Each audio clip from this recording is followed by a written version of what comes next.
곁에 있는 언제나 좋은 친구 MBC.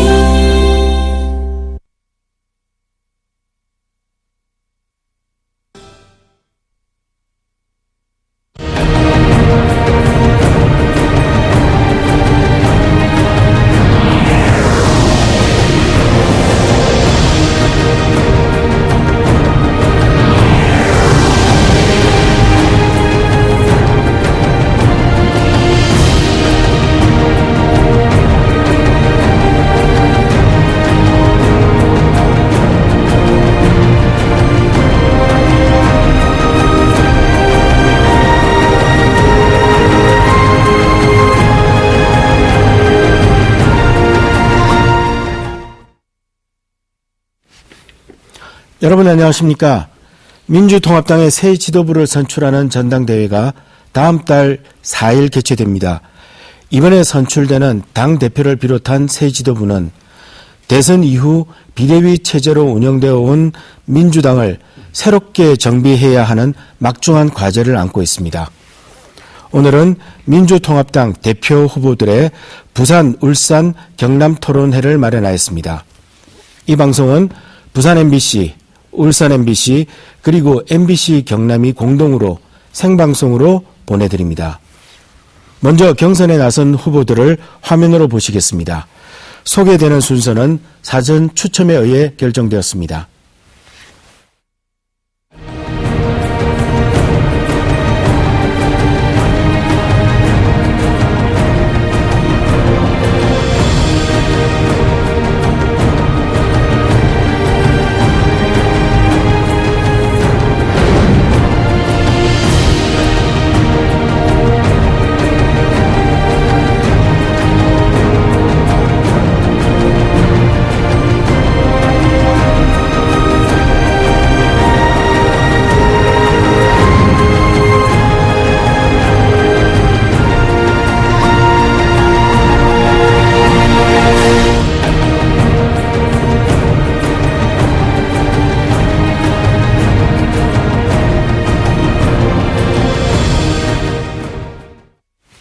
네, 오늘 토론회는 각 후보들의 기조 발언을 시작으로 공통 질문과 상호 토론, 그리고 마무리 발언의 순서로 진행됩니다.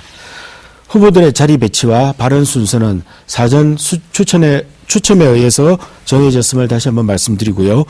앞에 있는 경광등은 발언 종료 30초 전에 불이 들어오게 됩니다. 그리고 발언이 끝나기 10초 전부터 깜빡이게 되면서 발언이 끝나게 되면 자동으로 마이크가 꺼지니까 이 점 유의하셔서 시간을 잘 지켜주시기 바랍니다. 예, 그럼 먼저 후보들의 기조 연설을 들어보도록 하겠습니다. 각 후보당 주어진 시간은 1분 30초이고요. 이용섭 후보부터 시작해 주시겠습니다. 네, 시작해 주시죠.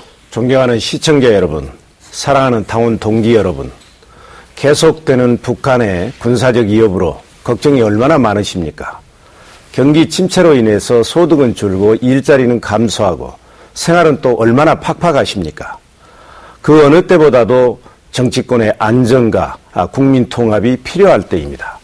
이런 상황에 우리 민주통합당이 당대표 선거를 앞두고 내부에서 싸우는 모습으로 비춰지는 것 같아 참으로 안타깝고 죄송스럽습니다.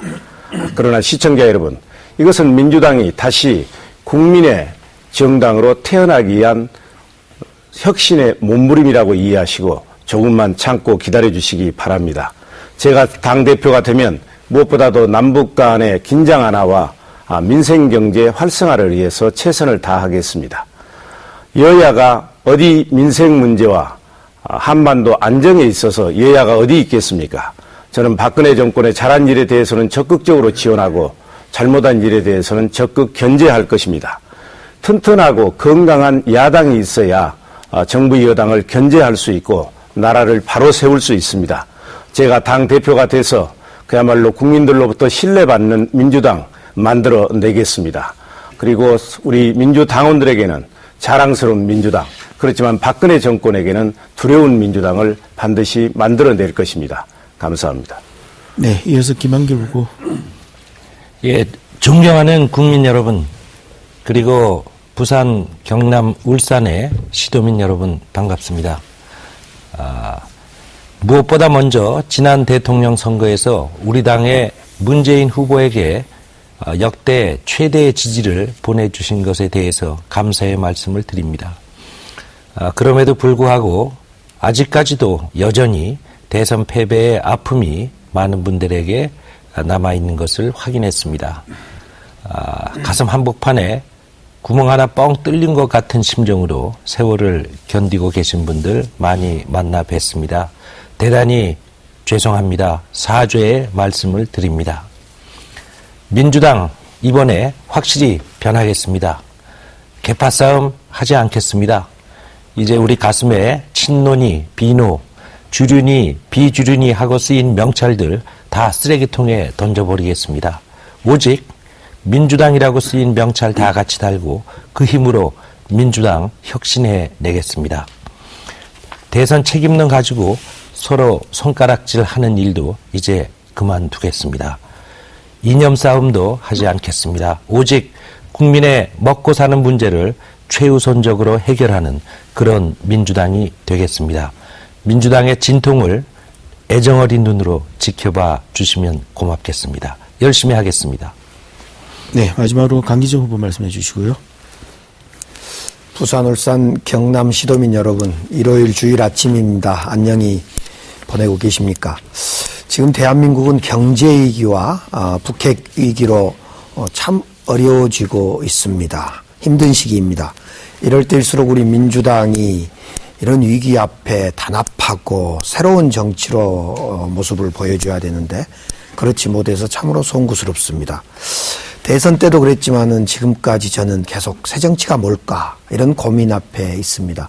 박근혜 정부는 성공할 수 있는 정부일까 역시 고민하고 있습니다. 국민들은 싸우는 정치 그만두라고 하고 민생 정치, 정책을 논의하는 정치를 하라고 이야기합니다. 왜 그것이 되지 않을까 정말 고민스럽습니다. 저는 그 답을 지금 대통령 중심제, 승자 독식의 대통령 중심제에서 그 답을 찾고자 합니다. 87년에 만들어진 현행 대통령 중심제의 권력구조를 바꿔서 공존의 권력구조, 즉 분권형 대통령제로 가야 된다. 저는 이렇게 말씀드립니다. 마치 국회에서 여야가 개헌기구를 만들기로 했으니 그런 걸 통해서 제가 대표가 되면 반드시 싸우는 정치가 아닌 공존의 정치인 분권형 대통령제로 나가겠다 이런 약속을 드립니다. 국회에는 선진화법을 통해서 싸우는 정치가 없어졌습니다. 대한민국의 선진화법이 필요합니다. 네, 이렇게 세 분의 출마의 변을 들어보았는데 이제 본격적으로 토론을 시작하도록 하겠습니다. 먼저 후보들께 첫 번째 공통 질문 드리도록 하겠습니다. 최근 북한의 핵실험과 미사일 발사 위협 등으로 남북 관계의 긴장이 극도로 고조되고 있습니다. 그리고 남북 교류의 바로미터라고 할 수 있는 개성공단마저 폐쇄될 위기에 처해 있습니다. 개성공단은 사실 국민의 정부 당시 주춧돌을 놓았다는 점에서 민주당으로는 매우 특별한 의미를 가지는 것인데요. 현 시점에서 남북 관계와 개성공단 문제에 대한 해법은 무엇이라고 생각하시는지 말씀해 주시기 바랍니다. 답변은 30초이고요. 김한길 후보부터 말씀해 주시죠. 먼저 이 북한의 막무가내식 호전성이 결국은 북한을 어렵게 할 것이라는 점을 경고합니다. 개성공단을 볼모로 한반도의 평화를 위협하는 일 어떤 말로도 합리화될 수 없습니다. 해법은 대화밖에 없습니다. 이제 대한민국은 더 이상 약자가 아닙니다. 대화를 제안한다고 해서 굴욕이 아닙니다. 박근혜 대통령과 미국 당국이 북에게 대화 제의한 것 잘한 일입니다. 네, 이어서 강기정 후보 말씀해 주시죠. 이런 일이 반복되고 있습니다. 93년에 또 있었고 2002년에도 있었습니다. 그때마다 굳건한 안보의 기초에서 대화였습니다. 저는 출마 선언한 이후에 총리급 회담을 제안을 했고 여전히 그 옳다고 생각합니다. 박근혜 대통령께서 대화 제의하는 것 참 잘하셨고 반드시 성사되어서 한반도 위기가 사라져야 된다고 생각합니다. 네, 이영석 후보는. 대북 정책은 두 가지 측면에서 접근을 해야 됩니다. 한편에서는 안보력을 강화하고 다른 한편에서는 주변 국가와의 애교적 노력을 강화해서 북한의 오판을 막고 대화를 통해서 신뢰를 쌓아가야 합니다. 특히 개성공단은 단순히 물건을 만드는 것이 아니고 평화를 만드는 것입니다. 그렇기 때문에 남측 북측 모두가 정치와 경제를 분리해서 접근을 해야 됩니다. 우리 정부는 북한이 나서주기를 바라지 말고 우리가 먼저 주도적으로 대화를 제의해야 합니다. 네, 바로 이어서 두 번째 질문 드리겠습니다. 지난 대선 과정에서 이른바 안철수 현상이 정치권을 강타했고 또 며칠 후에 있을 재보선에서도 그 여파는 계속될 것으로 보여집니다. 특히 민주당에게 안철수 현상이라는 이슈는 셈법이 매우 복잡한 것 같은데요. 당대표가 되신다면은 안철수 후보와 민주당의 관계 설정은 어떻게 하실 것인지 말씀해 주시기 바랍니다. 답변 시간은 역시 30초이고요. 강기정 후보부터 말씀해 주시죠.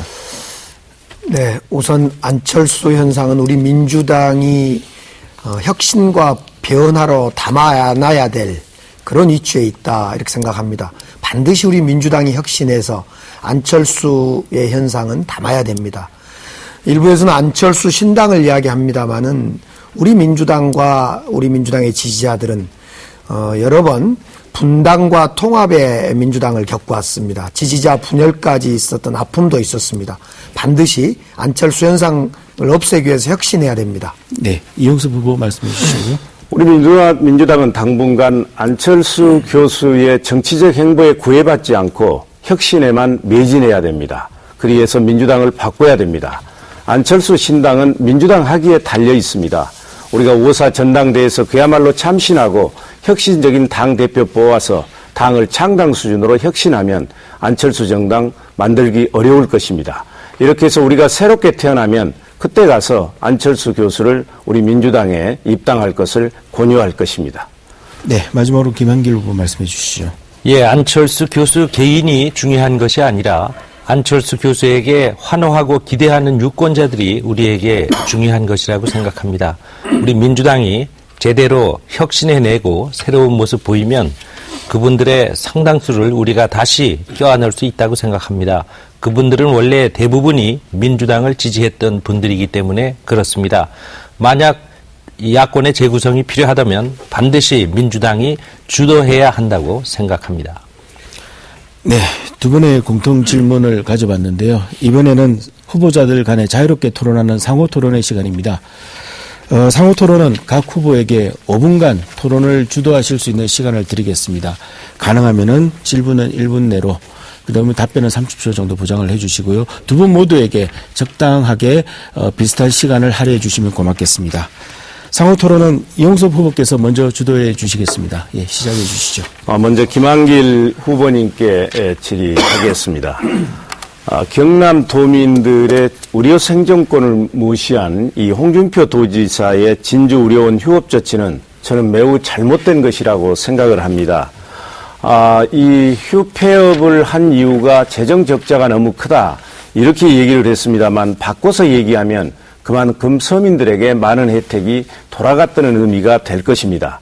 공공의료기관은 돈 버는 것이 아니고 서민들의 의료복지를 위해서 돈을 쓰는 것입니다.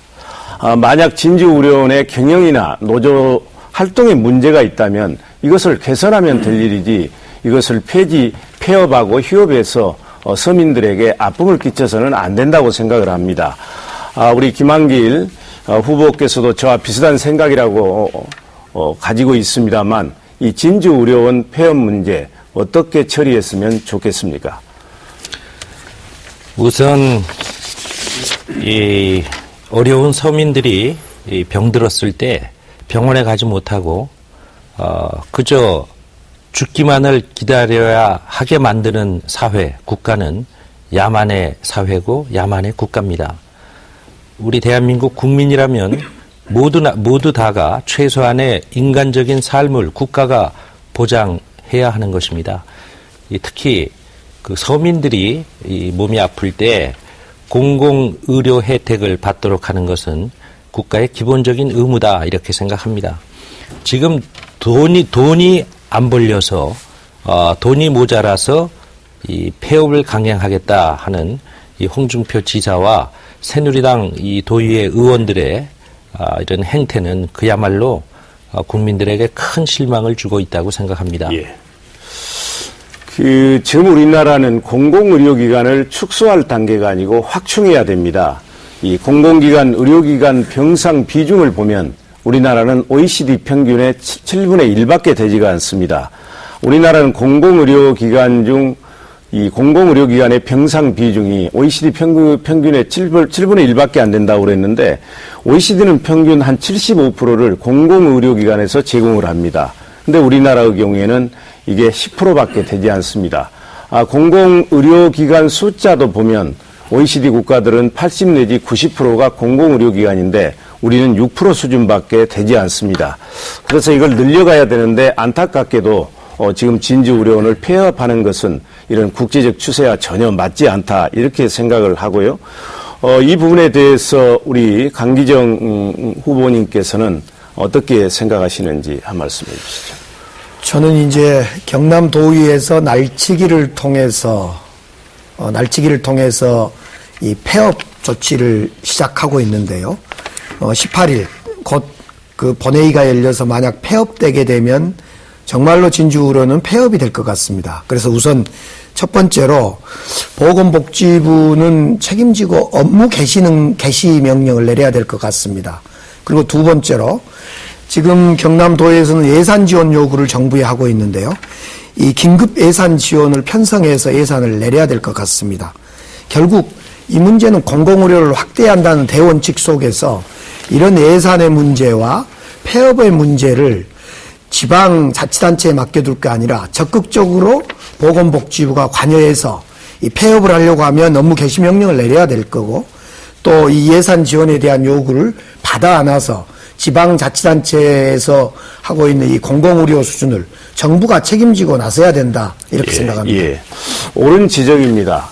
이렇게 공공의료기관이 우리나라에 적기 때문에 박근혜 후보께서도 공공의료기관을 확충하겠다 이렇게 약속을 했는데 이번에 축소한 것은 폐지하려고 하는 것은 박근혜 대통령의 공약과도 상충되는 거다 이렇게 지적을 할 수가 있고요. 그리고 이제 홍준표 지사가 스스로 폐업을 결정한 것을 철회하기는 매우 어려울 것입니다. 그렇기 때문에 저는 박근혜 대통령께서 공약을 지키는 차원에서도 나서줘야 된다고 생각을 하고요. 제가 우리 김한길 후보님께 다시 한번 묻겠습니다.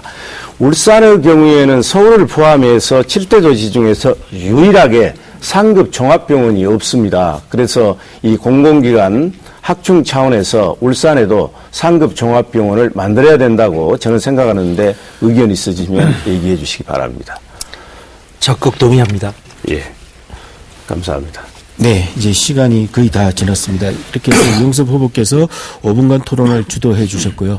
다음은 바로 이어서 김한길 후보께서 5분간 토론을 주도해 주시겠습니다. 예, 시작해 주시죠. 예, 조금 전에 MBC에서 고향이 좋답니까? 이 프로그램 보고 있는데 이 화개장터라는 노래가 나오더군요. 이 화개장터라는 노래를 제가 작사했습니다. 지역 갈등을 우리가 극복하지 않고 대한민국의 미래가 가능한가 하는 생각 때문에 화개장터 노래 작사한 것 지금도 자랑스럽게 생각하고 있습니다. 이용석 후보님께 여쭙겠습니다. 이번에 이제 그 대표 경선에 나서시면서 호남 대표론을 얘기하신 것 같아요. 물론 이제 강기정 후보님이나 우리 이용섭 후보님 두 분 다 이제 광주의 지역구를 두고 계시긴 합니다만은 우리 민주당이 그 전국 정당화를 위해서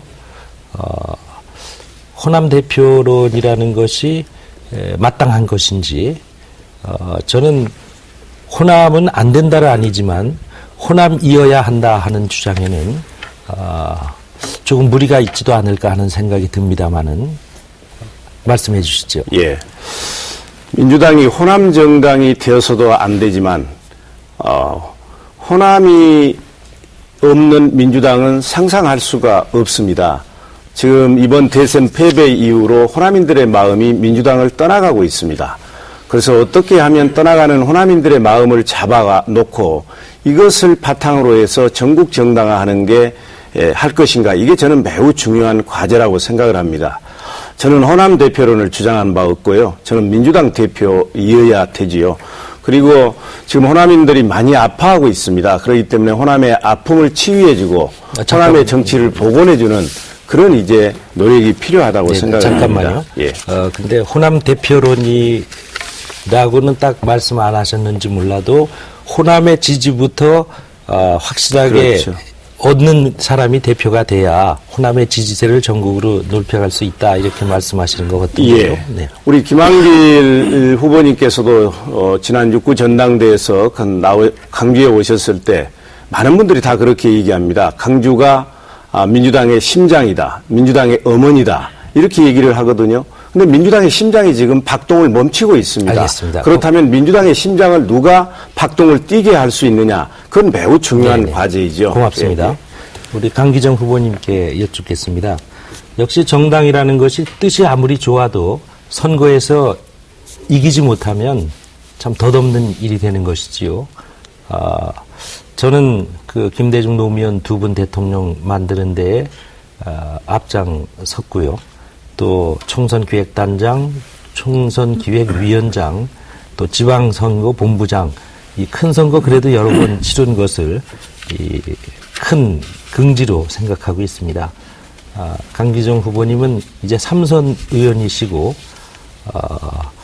지난 대선 때에도 문재인 선대위에서 본부장 하시긴 했습니다마는 이 전국 선거를 지휘할 수 있는 보관 같은 것을 가지고 계십니까?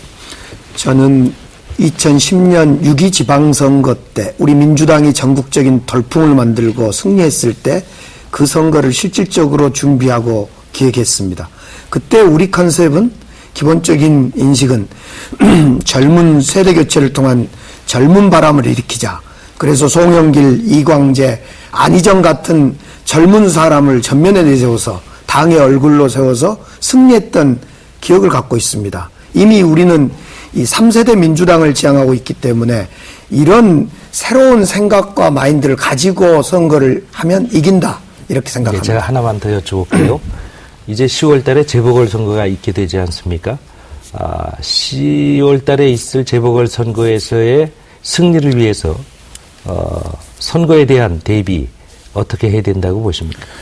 기본적으로 이번 4월 24일 선거에서도 우리 민주당이 후보를 낼 건지 안 낼 건지를 결정하지 못하고 매우 지지부진했던 과정이 있었습니다. 역시 10월에도 똑같은 상황이 반복될 가능성이 매우 높습니다. 안철수 현상 때문에 그랬습니다. 우리 민주당은 후보를 잘 골라야 됩니다. 그리고 그를 통해서 정치 협상을 잘하는 것이 중요하다고 생각합니다. 예, 이 정당은 선거에서 이기는 것이 대단히 중요합니다. 이 10월 재보궐선거를 통해서 민주당에 승리할 수 있다는 가능성을 보여주고 그래야 내년 6월에 지방선거에서 확실한 승리를 우리가 거둘 수 있다고 생각합니다. 열심히 하겠습니다. 네. 이어서 이번에는 강기정 후보께서 5분간 토론을 주도해 주시겠습니다. 네. 시작해 주십시오. 김한길 후보께 여쭙겠습니다. 일단 제가 이번 출마하면서 정치가 싸우는 정치가 되지 말자. 그래서 승자 독식의 대통령제를 분권형 대통령제를 통해서 공존의 정치를 하자 이런 제가 공약을 내놓고 있습니다. 마치 국회에서도 여야 지도부들이 개헌 논의 기구를 만들자 이렇게 합의를 하고 있는 것 같습니다. 국회가 국회 선진화법을 통해서 싸움이 없어졌듯이 이제 대한민국의 선진화법이 필요하다 이렇게 생각합니다. 많은 사람들은 새정치, 정치개혁이 뭘까 이런 점에 대해서 궁금해 하시는데 우리 김한길 후보께서는 이런 새정치나 정치개혁의 본질을 저는 이제 권력구조의 개편이다 이렇게 말씀드리는데 이 점에 대해서 어떻게 생각하십니까? 예, 저도 우리 강기정 후보님 말씀들 듣고 있습니다. 대단히 옳은 방향 설정을 하고 계시다. 국가의 권력 이 체계도 대통령에게 권력이 집중되어 있는 것 분권을 이루어야 된다. 그러기 위해서 필요한 개헌이 반드시 있어야 한다. 이런 주장. 또 우리 당내의 권력도 당 지도부에게 집중된 것으로는 안 되고 소위 풀뿌리 민주주의를 위한 당의 권력도 당원들에게 내려놓는 시도당과 지역위원회까지 내려놓는 그러기 위해서 지역위원회를 지구당으로 다시 법적 근거를 마련하는 일이 필요하다는 주장에 적극 동의합니다. 네, 감사합니다. 우리 이용섭 후보께 여쭙겠습니다. 지금 이용섭 후보께서는 우리 대선 패배의 책임이 뭐냐의 문제에서 어떻게 생각하시는지 먼저 답변을 좀 듣고 싶습니다. 예. 대선 패배 책임은 저는 여러 가지가 있을 수 있다고 생각을 합니다. 그러나 단적으로 얘기하면 국정 운영 수행 능력에 대해서 국민들께서 신뢰와 안정감을 주지 못했습니다. 민주당이 집권하면 우리 아이들의 일자리는 늘어날 것인가, 경제는 성장할 것인가, 남북관계는 개선될 것인가, 이런 문제에 대해서 안정과 신뢰를 주지 못했기 때문에 결국은 중산층이 떠났다고 생각을 합니다. 네.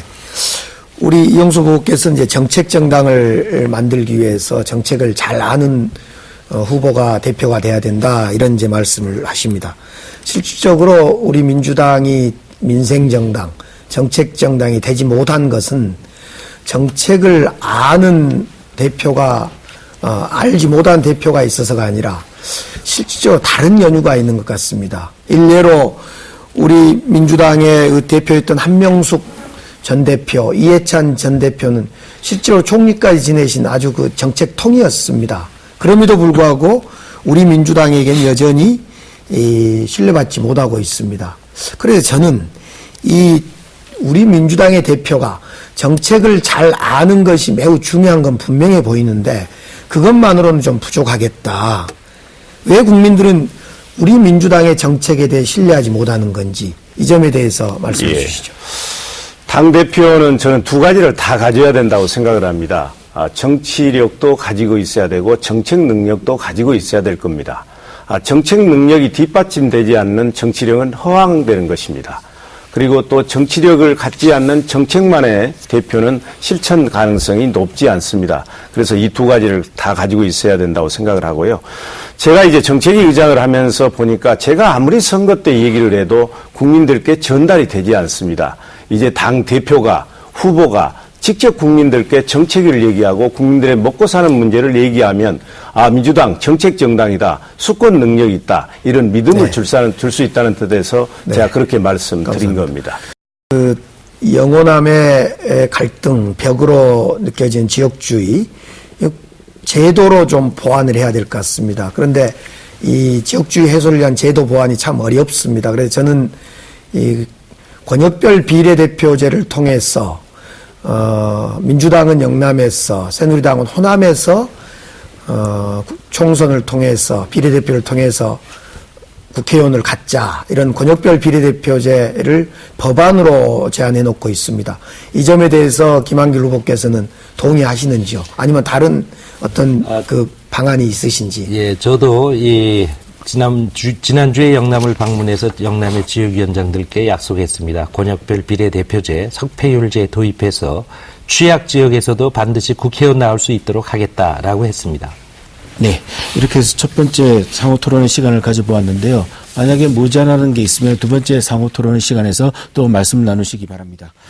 여러분께서는 지금 민주통합당 대표 후보 토론회를 생방송으로 보고 계십니다.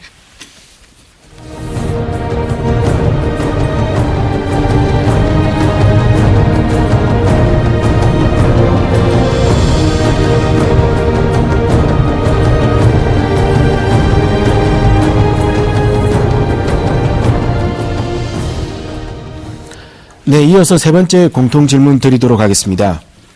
대선 패배에 대한 책임론과 평가가 민주당 당내에서 여러 가지 제기되고 있습니다. 각 후보가 생각하는 지난 대선에 대한 평가와 대선 패배의 책임론에 대한 입장은 무엇인지 말씀해 주시기 바랍니다. 이번 답변은 김한길 후보부터 시작해 주시고요. 역시 답변 시간은 30초입니다. 네. 이런 질문하고 30초에 답하라는 건 참 무리한 것입니다. 예. 4.11 총선 패배 이후에 반성과 평가 제대로 못했다. 두 번째는 이번 대선 과정에서도 민주당이 하나로 뭉치지 못했다. 대단히 중요한 일입니다. 우리 민주당의 노란색 잠바를 입은 사람들이 대통령 후보 유세차에 올라타지 못한 점 대단히 많은 지적을 받고 있습니다. 세 번째, 아름다운 단일화 실행해내는데 실패했다. 안철수를 쓰러뜨리고 이긴 것이 패인이다 이런 생각합니다. 강기정 후보님. 네, 저는 리더십 부재를 들고 싶습니다. 작년에만 하더라도 우리 민주당은 7명의 이 대표가 바뀌었습니다. 2004년부터 현재까지 21명의 대표가 바뀔 정도로 지도부가 불안정하니까 이 지도부가 불안정하니까 대통령 선거를 준비할 어떤 여력이 없었던 것 같습니다. 이 점이 제일 큰 패인이다. 저는 이렇게 생각합니다. 네, 이영수 후보님. 예, 대선 패배 원인에 대해서는 아까 강기정 후보의 질의에 대해서 제가 답변을 드렸고요. 저는 이제 이 대선 패배 책임에 대해서는 남을 탓하지 말고 내 탓이요. 이렇게 외쳤던 김수환 추기경님의 말씀을 우리가 되새겨야 될 때라고 생각을 합니다. 우리 모두에게 책임이 있습니다. 몇 사람에게 책임을 떠넘기고 우리 모두는 해방되려고 하는 그런 마음의 자세는 없는지 우리 스스로 모두가 자성할 때라고 생각을 합니다. 네. 30초밖에 안 되는 짧은 시간임에도 불구하고 말씀들을 잘 해주시는 것 같습니다. 다음은 네 번째 질문입니다. 이번 전당대회를 앞두고 특히 부각된 쟁점의 하나가 민주통합당의 이른바 당내 계파주의 청산을 꼽을 수 있습니다. 이에 대한 후보들의 견해는 무엇인지 말씀해 주시기 바랍니다. 네, 강기정 후보부터 말씀해 주실까요? 네, 계파가 생긴 이유는 여러 가지 이유가 있겠습니다만 가장 큰 이유가 공천권을 중앙당, 즉 대표가 갖기 때문에 공천을 받기 위한 노력, 그것 때문에 계파가 생긴다고 보여집니다. 그래서 저는 이번에 옛날의 지구당, 즉 생활정치센터를 다시 설치하도록 하는 법을 냈습니다. 그 생활정치센터에 공천권을 넘겨야 된다, 법제화해야 된다, 이렇게 주장합니다. 네, 이어서 이용섭 후보 말씀해 주시고요. 예, 계파는 청산돼야 합니다. 이 가치 중심의 정파는 필요할 수 있지만 세력 중심의 계파는 반드시 없어져야 됩니다. 계파가 없어도 실력과 능력만 있으면 공천 받을 수 있고 좋은 보직 받을 수 있는 공천혁명과 인사혁명을 통해서 계파를 없애갈 것입니다. 저는 어느 계파에도 속하지 않고 또 정치권의 신세를 진 사람이 없기 때문에 저 같은 사람이 대표가 되면 계파주의 없어질 것입니다. 네, 이어서 김한길 후보 말씀해 주십시오.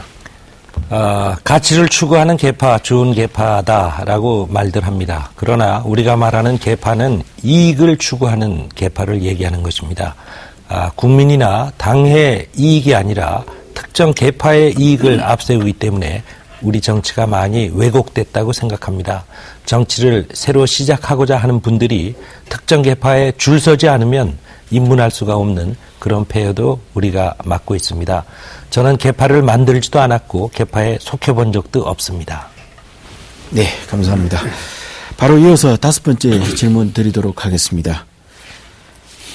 민주당 비대위가 종편 출연 금지 당론을 번복한 것을 두고 논란이 일고 있습니다. 종편 출연과 미디어 정책을 별개로 인식하는 민주당의 현재 입장과 종편 출연 등에 대한 후보자들의 견해를 말씀해 주시면 되겠습니다. 이번 답변은 이용섭 후보부터 해 주시겠습니다. 예. 새누리당은 이해관계를 중시하는 반면에 민주당은 가치를 중시하는 그런 측면이 있습니다. 이 종편은 그야말로 언론 악범 날치기 처리에서 태어난, 그야말로 태어나지 말아야 될 사생아로 태어난 것입니다. 그래서 우리가 그동안 종편에 출연을 안 했습니다만 어찌됐든 지금은 태어났습니다. 그리고 많은 국민들이 보고 계십니다. 그렇기 때문에 지금은 우리 민주당도 종편에 출연해서 민주당의 입장과 철학을 국민들께 알려야 된다고 생각을 합니다. 네, 김한길 후보 말씀해 주시고요. 우선 이 정당이 특정 방송의 출연 여부를 당론으로 결정하는 것은 그렇게 바람직한 일은 아니었다고 생각합니다. 국회의원 개개인이 헌법기관이라고 하는데 그분들 각자가 판단했어야 맞는 일이었다 이렇게 생각하고요. 그 탄생 과정에 분명한 문제가 있습니다.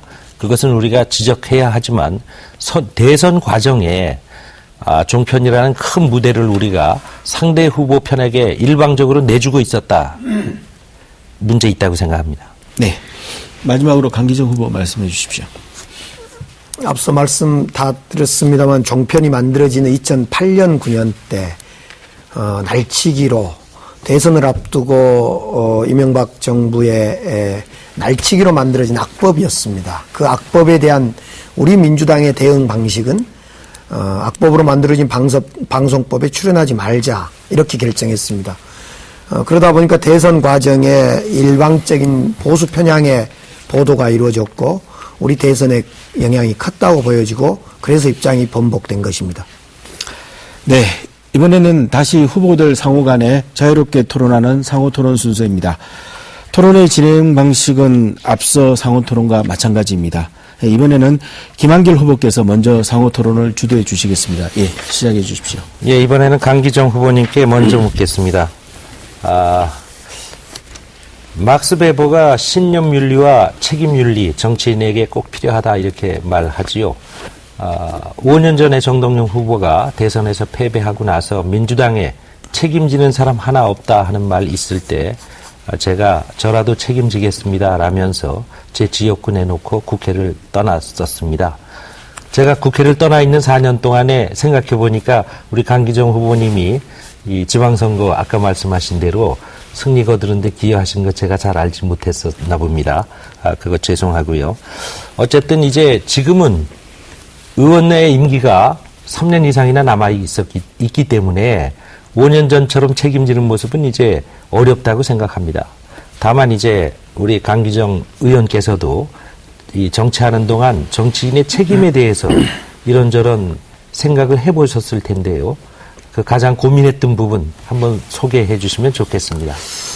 네, 대선 패배 이후에 특히 당내 3선 의원으로서 많은 고민과 성찰이 있었습니다. 특히 광주의 경우는 우리 문재인 후보에 대해서 92%의 지지율을 보내줬던 이런 지역의 국회의원으로서 정말 고민이 많았습니다. 일부에서는 의원직을 던져라 이런 요구도 했었고 또 일부에서는 삼보일배를 해라 이런 요구도 있었습니다. 여러 가지 고민이 있었습니다. 모두 형식적 어떤 쇼처럼 비춰져서 정말 책임지고 반성하고 성찰하는 것은 민주당을 혁신하는 것이다. 새 정치를 만들어내는 것이다. 이런 생각이 들어서 이번 전당대회 대표 후보로 나서게 됐다는 말씀을 드리겠습니다. 예, 이번에는 이용석 후보님께 여쭙겠습니다. 원래 민주당의 헌법이라고 할 수 있는 당헌 1조, 민주당의 당권은 당원에게 있고 당의 모든 권력은 당원으로부터 나온다. 이렇게 돼 있었던 것이 지난 총선을 앞두고 빠지지 않았습니까? 예. 저는 이번에 5.4 전당대회에서 반드시 이 당헌 1조는 되살려야 한다 이렇게 주장하고 있습니다만은 이용석 후보님 어떻게 생각하십니까? 당연한 말씀이시고요. 민주당의 주인은 당연히 우리 당원들이시죠. 근데 이거는 이제 총선을 바로 앞두고 없앴다기보다는 총선 전에 그 전에 12월 달에 그러니까 재작년 12월이죠. 그때 이제 민주당이 대통합을 했습니다. 이제 통합하는 과정에서 그 규정이 빠져버렸어요. 네, 알겠습니다. 저는 그 잘못이라고 생각을 하고요. 그 빠진 것 잘못이라고 생각하시는군요. 그런데 그런 과정에서 빠졌지만 그 빠진 것을 우리 당원 대부분이 아직까지 몰랐거든요. 그 점은 어떻게 생각하십니까? 이제 아는 분은 알고 모르는 분들은 일부 몰랐겠습니다만 알리는 노력이 부족했다면 그건 당에 좀 문제가 있었다고 생각을 합니다. 예, 알겠습니다. 지난 1년 전에 이제 6구 전당대회에서 많은 당원과 대의원들이 김한길에게 더 많은 표를 주셨단 말이에요. 예. 그런데 대표는 다른 분이 됐어요. 예. 그 점에 대해서는 어떻게 생각하십니까? 그 부분은 저는 뭐 승복해야 된다고 생각을 하고요. 이 시점에서 우리 김한길 후보님께서 자꾸 그런 말씀을 하시는 건 적절치 않다. 왜냐? 그것은 당에서 만든 규칙이었습니다. 그러면 그 규칙을 따르는 게 당원의 도리라고 생각을 하고요. 이번에도 보면 대의원 포션이 비중이 50%지 않습니까? 네. 저 같은 이제 새롭게 도전하는 사람한테는 매우 불리합니다. 알겠습니다. 저는 이의를 제기했지만 예, 당이 결정했기 알겠습니다. 때문에 따르는 것입니다. 지금 말씀 중에 김한길이가 마치 승복 안 했던 것처럼 말씀하시는 것은 사실과 다르고요. 예. 저는 그 다음날 결과를 그대로 수용하겠다. 그렇게 하고요. 사실은 그 룰에 대해서 더 알아보지도 않았습니다. 제가 결과를 발표할 때까지 룰을 잘 알지도 못했고요. 또 그 룰에 대해서 문제 제기도 하지 않았습니다. 예. 다만 제가 지금 여쭙는 것은 룰이 그렇게 돼 있었겠죠, 물론 그 당시에는. 그런데 어쨌든 당원으로부터 가장 많은 표를 얻은 사람이 당대표가 되지 못하고 다른 사람이 되는 현상에 대해서는 그 룰이 잘 됐다고 생각하십니까?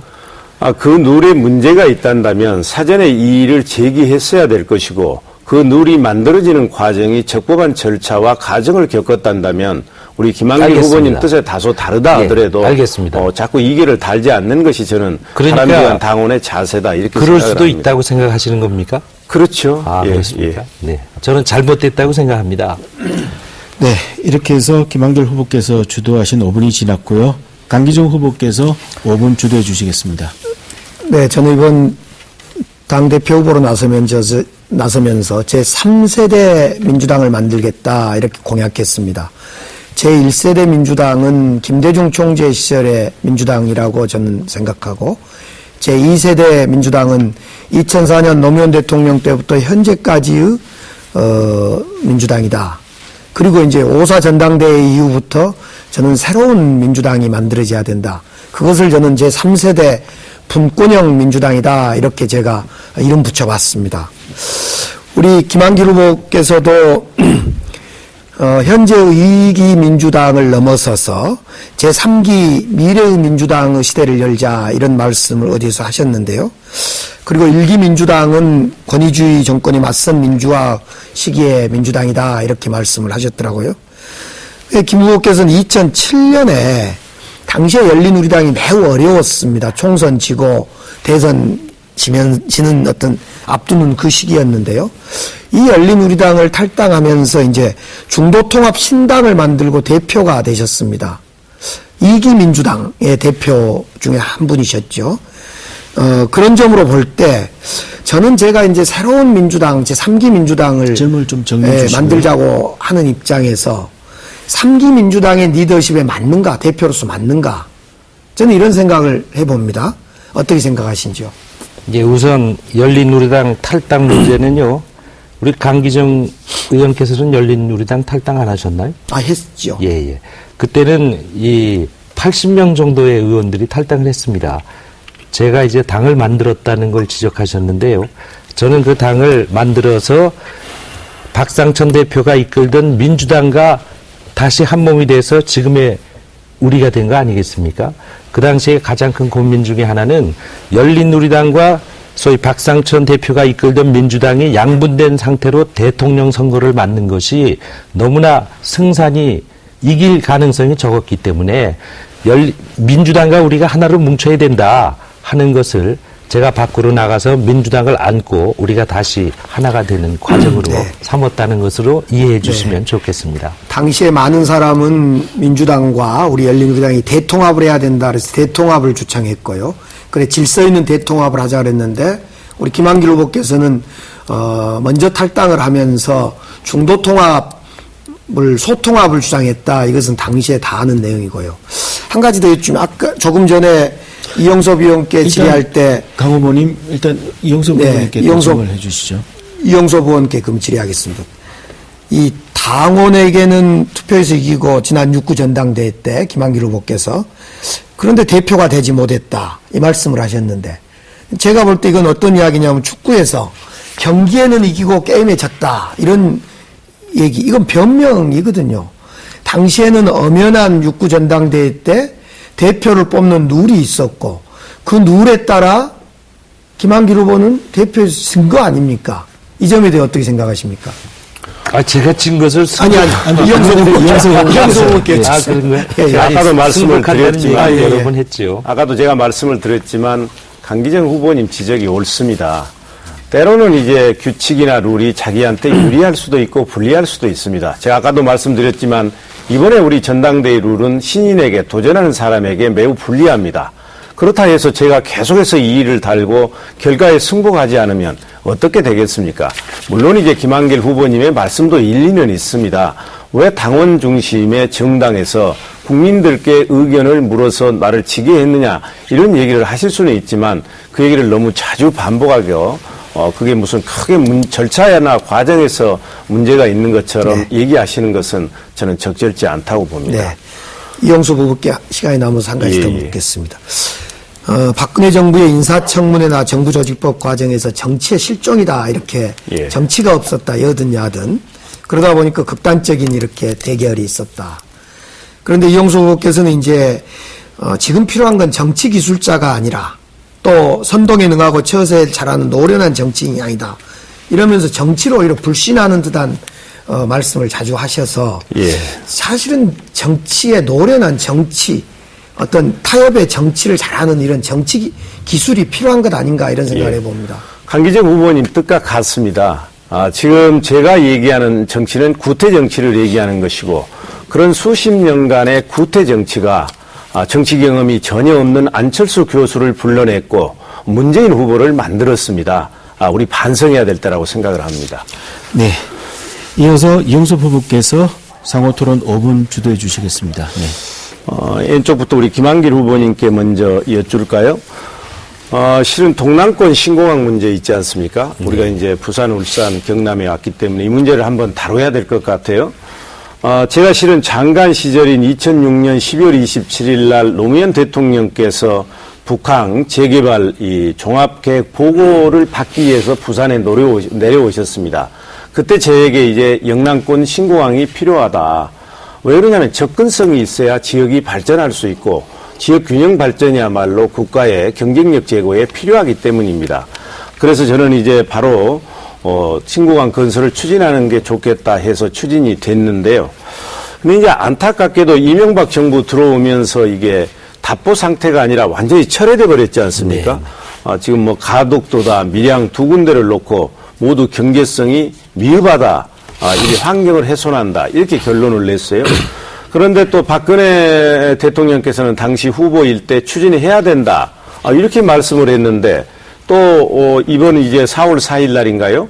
국토건설부에서 대통령께 보고할 때 원점에서 마치 재검토하는 것처럼 보고가 됐어요. 그러니까 신공항 설립이 타당하냐, 좀 정리해 주시고요. 아니면 기존 공항 시설 확장하는 게 좋으냐, 이렇게 이제 원점에서 재검토하는 것처럼 공약을 사실상 철회했는데 우리 후보님께서는 김해공항이 있는데 신공항 건설하는 게 옳다고 생각하시는 건지, 옳다면 입지는 어떻게 결정해야 되는 것인지 여기에서 고견을 말씀해 주시면 감사하겠습니다. 네, 중요한 것은요. 박근혜 후보가 대선 때 부산에 와서 신공항, 가덕도 공항 건설하겠다고 약속한 것을 지키지 않고 있는 데 있다고 생각하고요.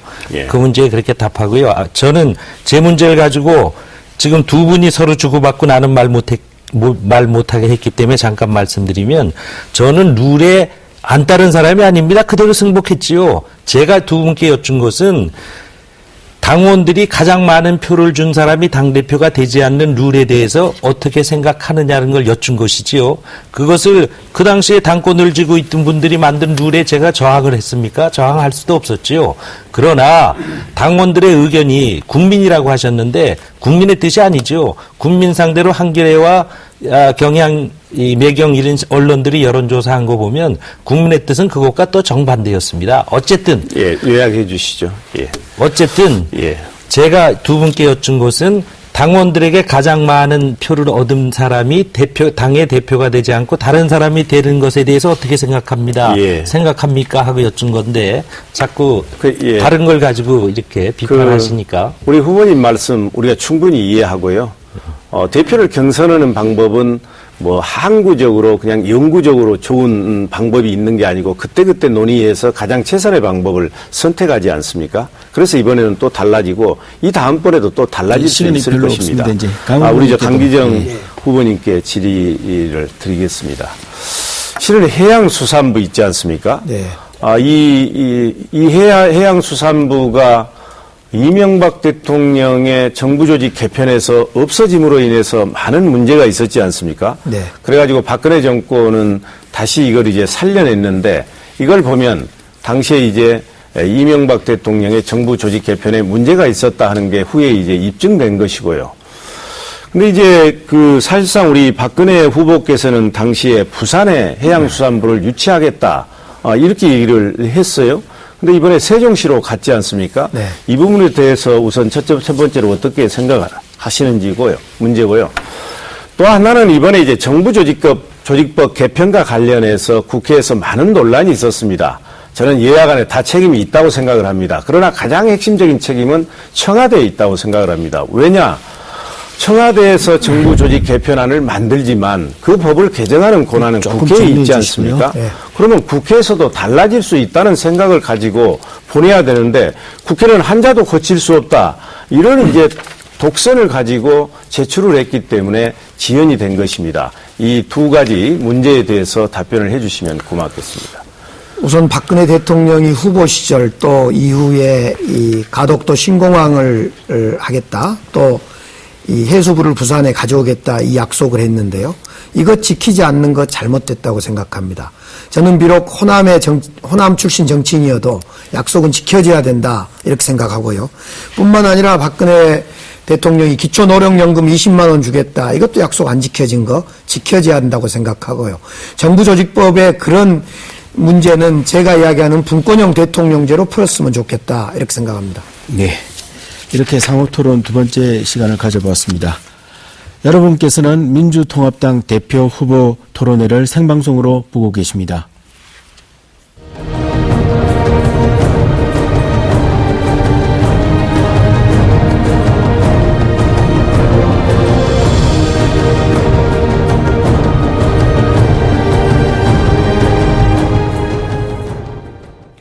네, 앞서 5차례의 공통질문과 2차례의 상호토론의 시간을 가져보았습니다. 이제 마지막으로 각 후보들에게 토론을 마무리할 시간을 드리도록 하겠습니다. 시간은 1분 30초이고요. 마무리 발언은 강기정 후보부터 시작해 주시겠습니다. 네, 시청자 여러분 잘 봐주셔서 감사합니다. 대선 이후에 저는 이 대선 패인도 그리고 또 국민들이 민주당에게 뭘 요구하는지를 알기 위해서 전국의 많은 지자체장과 우리 민주당의 대의원 당원들을 만나 뵀습니다. 우리 민주당은 딱 바뀌어야 될 것을 하나를 제가 확인하고 왔습니다. 국민들이 생각하는 그 말과 언어, 또 우리 지역에 있는 당원들, 지구당을 구성하고 있는 지역위원회 간부들이 생각하는 언어, 지역자치단체 장들이 생각하는 언어, 이것은 매우 생산적이었습니다. 협동조합을 만들고 일자리를 어떻게 만들고 사회적 기업을 어떻게 만들 거냐. 그런데 우리 중앙당과 국회의원들과 민주당의 관심과 말은 계파 청산, 주류 비주류 문제, 대선 패배 책임론 문제, 생산적이지 않았어요. 우리 민주당의 국회의원들과 민주당의 당원, 중앙당에서 생각을 좀 바꿔야 되겠다. 말을 좀 바꿔야 되겠다. 그래서 제가 분권형 민주당을 만들자 이렇게 주창하고 나섰습니다. 지역에서 지역의 당원과 지역에서 중앙 민주당의 서울을 바꿔내는 이런 과정이 정말 절실하다. 이것이 민주당의 변화이고 그 방향으로 민주당이 나가야 되겠다. 이런 결론을 맺었습니다. 네, 다음 이용섭 후보께서 마무리 발언해 주시고요. 존경하는 부산, 울산, 경남 시도민 여러분, 그리고 사랑하는 민주당 당원 동지 여러분, 토론 잘 보셨습니까? 저는 북한 재개발 사업, 그리고 동남권 신공항을 포함해서 제가 정부에서 추진했던 이런 사업들이 차질 없이 추진될 수 있도록 제가 비록 야당이지만 당대표가 되면 적극적으로 협조하고 지원하겠다는 점을 먼저 말씀을 드리겠습니다. 저는 여의도 정치에 대반란을 일으키기 위해서 당대표에 도전했습니다. 제가 당대표가 되면 그야말로 여의도 정치에는 권력 정치에서 생활 정치로, 불신의 정치에서 신뢰의 정치로, 그리고 투쟁의 정치에서 대화의 정치로 바뀔 것입니다. 우리 민주당 역시 많이 바뀔 것입니다. 민주당이 야당으로서 가장 중요한 역할은 정부 여당을 견제하는 것입니다. 아무리 선한 권력도 견제받지 않으면 부패하고 남용된다는 것이 역사적 교훈입니다. 그렇게 되면 서민들이 아픕니다. 제가 반드시 민주당을 새로운 정당으로 개조할 것입니다. 저 이용섭이 당대표가 되면 이제 여당을 견제하는 방식도 혁신할 것입니다. 20세 이적 소모적 투쟁적 방식에서 벗어나서 그야말로 원칙과 실력, 도덕성과 헌신성으로 정부 여당을 견제해서 국민의 지지를 받으면서 견제하면 훨씬 효과가 뛰어날 것입니다. 그렇게 해서 국민에게는 믿음직한 민주당, 당원들에게는 자랑스러운 민주당, 그러나 박근혜 정권에게는 두려운 민주당을 반드시 만들어낼 것입니다. 네, 마지막으로 김한길 후보 마무리해 주십시오. 예, 부산, 울산, 경남의 국민 여러분, 그리고 사랑하는 당원 동지 여러분, 박근혜 정부 출범이 한 달여 지났습니다. 남북 관계는 일촉즉발의 위기 앞에 놓였고 민생은 나아질 기미조차 보이지 않습니다. 부산의 해양수산부 유치는 폐기돼 버렸고 신공항도 물 건너간 것 같습니다. 매서운 야당이 필요합니다. 엄중한 위기에 놓인 민주당을 구하는 데에 이 김한길이가 쓰임새가 있다고 국민과 당원들께서 명하신다면 저는 몸 던져서 제대로 한번 해보고 싶습니다. 김한길이 가장 인기가 없는 당대표, 가장 욕 많이 먹는 당대표가 될지라도 민주당이 다시 국민께 사랑받는 데에 필요하다면 제가 망가지고 상처받는 것 두려워하지 않고 해내겠습니다. 제1야당이 건강해야 우리 정치가 건강합니다. 우리 정치가 건강해야 대한민국의 미래가 밝게 될 것입니다. 국민 여러분들에게 국민 여러분들이 민주당에 거는 기대 접지 마시고 조금만 더 지켜봐 주시기를 부탁드립니다. 열심히 하겠습니다. 고맙습니다. 네, 이렇게 해서 민주통합당 대표에 도전하는 세 분의 생각들을 들어보았습니다. 여러분께서는 오늘 토론 어떻게 보셨는지요? 서로 다른 생각들을 나누고 그 과정에서 공통의 생각과 가치를 만들어 나가는 것이 토론인 것처럼 오늘의 토론을 통해서 우리 정치에 대한 올바른 생각들을 하나로 모아 나갔으면 하는 바람입니다. 오늘 토론에 참석해 주신 세 분 감사드리고요. 끝까지 좋은 정치 해주시길 부탁드립니다. 네, 지금까지 함께해 주신 시청자 여러분 감사합니다. 안녕히 계십시오.